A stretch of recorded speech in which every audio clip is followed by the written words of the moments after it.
Тізедегі ауырсынуға арналған өнімдерді білесіз бе? Бәріңізге ассалаумағалейкум. Сіздермен керек арнасы. Видео басталмай тұрып, осы видеоға лайк басып, комментарийіңізді қалдырып, қоңыраушаны басып қоюларыңызды сұраймыз.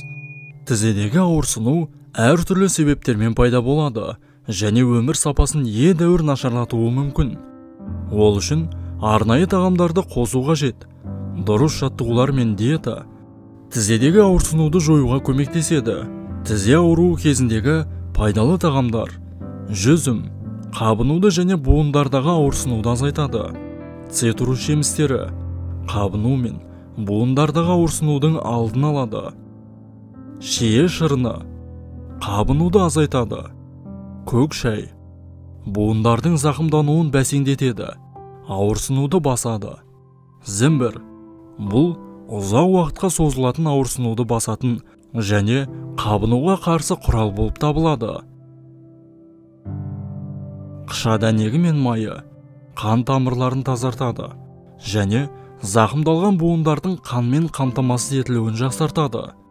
Шпинат қабыну мен ауырсынуды азайтады. Балық майы қабынумен күреседі, буындардағы ауырсынуды азайтады. Авокадо, ананас ісіну мен ауырсынуды азайтады. Куркуманың да қабынуға қарсы қасиеттері бар. Брокколи буындардағы ауырсынуды басады және ревматоидты артрит белгілерін азайтуға көмектеседі. Сарымсақ күшті қабынуға қарсы қасиеттері бар. Жаңғақтар ревматоидты артрит кезінде ауырсынуды азайтады. Сүт өнімдері остеопорозды және остеоартрозды жеңілдетуге көмектеседі. Тізедегі ауырсынуға көмектесетін өнімдер бұл ауруды емдеудің ажырамас бөлігі болып табылады. Құрметті көрермендер, видеомызды соңына дейін көргендеріңізге алғыс білдіреміз.